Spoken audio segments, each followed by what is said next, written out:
Welcome sa Tagalog Horoscope, ang iyong gabay sa pang-araw-araw na buhay.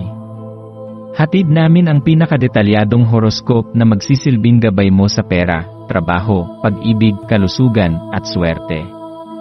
Naway magtagumpay sa buhay ang lahat ng ating tagapakinig at subscribers sa buong mundo. Maraming salamat sa pag-subscribe at tanggapin ang siksik, liglig, at umaapaw na biyayang hatid ng Tagalog Horoscope. Ito ang iyong pang-araw-araw na horoscope para sa Leo para sa Abril 13, 2025. Sa paggising mo ngayong Abril 13, habang dahan-dahang bumubukas ang umaga at ang liwanag ng araw ay sumisiklab sa kalangitan, maramdaman mo ang mahiwagang pag-iral ng kulay rosas na buwan na nagniningning sa gabi, na parang isang patunay na ang pagbabago ay hindi lamang isang proseso kundi isang sining. Ang liwanag ng buwan na ito ay nagdadala ng malalim na kahulugan, na nagpapaalala sa iyo na ang kagandahan ay matatagpuan sa bawat yugto ng pagbabago, sa bawat paghakbang ng pag-unlad at pagtanggap sa mga bagong posibilidad. Ang iyong Leo na espiritu, na likas na puno ng buhay at walang takot, ay nagniningning tulad ng araw mismo, na nagbibigay sigla at init sa bawat sulok ng iyong pagkatao. Hinihikayat ka ng araw na ito na gamitin ang enerhiyang ito upang ipahayag ang iyong tunay na sarili at para mapanday ang isang kinabukasan na puno ng pag-asa at inspirasyon. Habang ikaw ay lumalakad sa mga sandali ng araw na ito, pag-isipan mo kung paano ang iyong likas na determinasyon at kasiglahan ay nakakatulong na hubugin ang iyong mga iniisip at kilos. Ang mga pagsubok at hamon na iyong kinakaharap ay hindi lamang hadlang, bagkus ito ay nagiging tulay tungo sa mas mataas na antas ng tagumpay. Sa bawat hamon, makikita mo ang oportunidad upang matuto at umunlad. Ang iyong pagninilay tungkol sa kung paanong ang pagiging handa sa pagbabago ay nakakaapekto sa iyong buhay ay magbibigay sa iyo ng mas malalim na pag-unawa sa iyong sarili. Sa mga sandaling ito, mahalagang yakapin mo ang bawat karanasan ng may bukas na isipan at puso, sapagkat ang bawat paglalakbay ay may dalang mga aral na hindi matutumbasan ng anumang material na bagay. Sa pamamagitan ng pagsasama ng iyong makulay na imahinasyon at praktikal na pananaw, mas lalo mong mauunawaan ang kahalagahan ng balanse at pagkakaisa sa iyong buhay. Ang balanse at harmonya ay magiging iyong mga gabay, tulad ng mga bituing nagbibigay liwanag sa madilim na gabi. Huwag mong kalimutang maglaan ng oras para sa pagmumuni-muni at pagtatasa ng iyong mga layunin, ito ay isang mahalagang bahagi ng iyong personal na pag-unlad. Sa bawat tibok ng iyong puso at bawat paghinga mo, may natatanging mensahe na nag-ugnay sa iyong nakaraan, kasalukuyan, at hinaharap. Ang pagsasama ng mga alaala, mga pangarap, at mga bagong posibilidad ay magiging gabay mo sa paghubog ng mas maliwanag na kinabukasan. Sa araw na ito, malaya kang magpahayag ng iyong sarili at ipamalas ang mga talento at kasanayang taglay mo.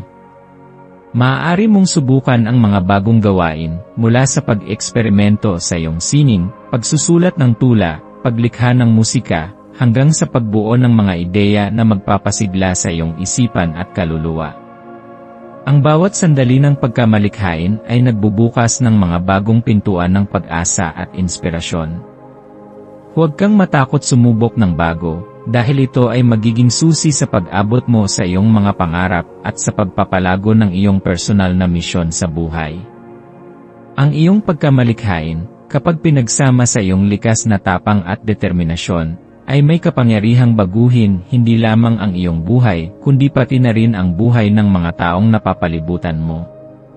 Sa puntong ito, pagtuunan mo rin ng pansin ang iyong mga relasyon, at kung paano ito humuhubog sa kabuuan ng iyong pagkatao. Ang pagmamahal at paggalang na ipinapakita mo sa iba, ay may malalim na epekto, hindi lamang sa kanila, kundi pati na rin sa iyong sarili. Maaaring dumating ang mga sandaling puno ng pag-unawa, at pagtanggap kung saan mapagtatanto mo kung gaano kahalaga ang bawat koneksyon, at kung paano nakakatulong ang bawat isa upang mapasigla ang iyong espiritu.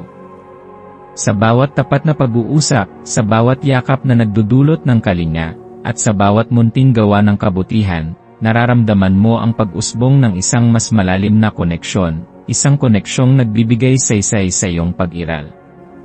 Sa larangan ng trabaho at mga pangarap, ang araw na ito ay nagbubukas ng mga bagong oportunidad at inspirasyon. Maaaring ikaw ay mag-isip ng bagong plano o magbago ng estratehiya upang mas mapalapit ka sa iyong mga mitiin.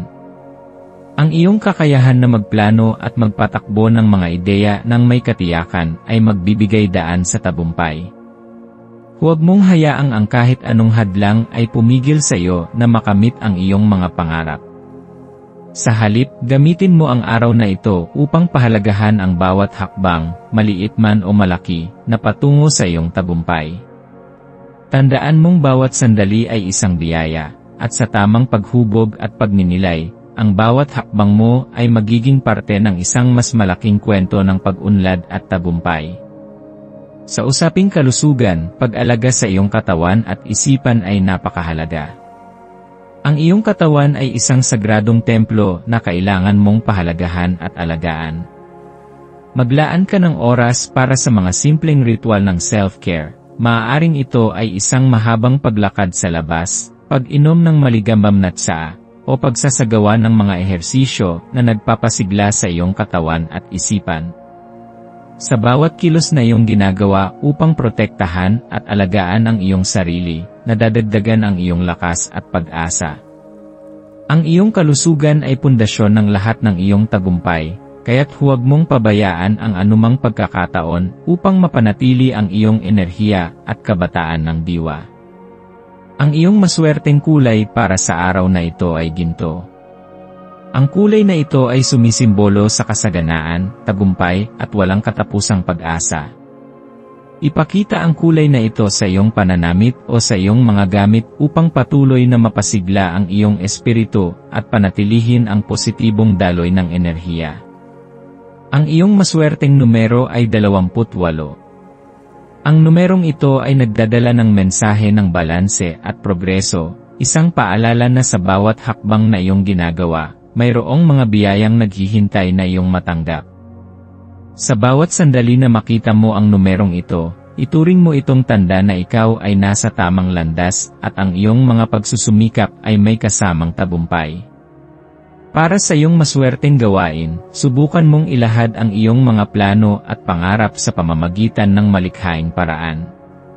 Maaaring ito ay sa pamamagitan ng pagsulat ng isang journal, paggawa ng mood board, o paglikha ng isang art piece na nagpapakita ng iyong pagnanais at inspirasyon.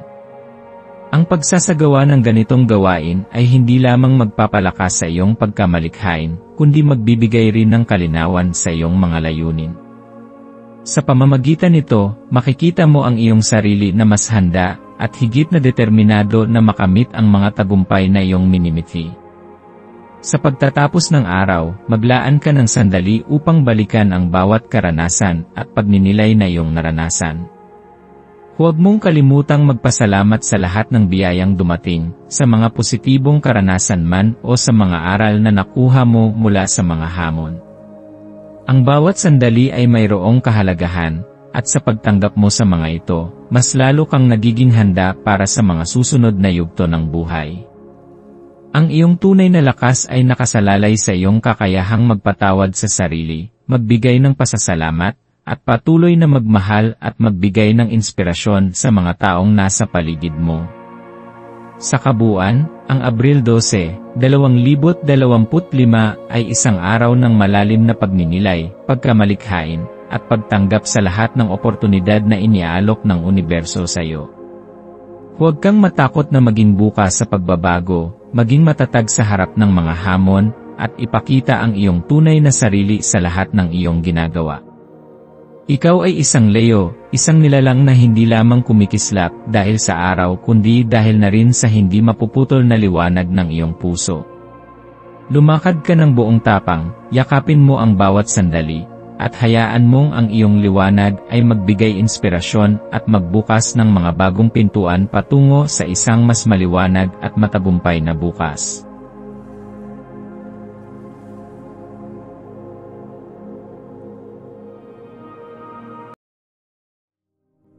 Tayo ay magkaroon ng kaunting sandali upang ipagdasal ang lahat ng mga dalangin ng ating mga subscribers, na sana'y matamo nila ang kanilang mga pinapangarap sa buhay, magandang trabaho, mabuting kalusugan, payapa at masayang pamumuhay, at siksik, liglig at umaapaw na biyaya at kayamanan.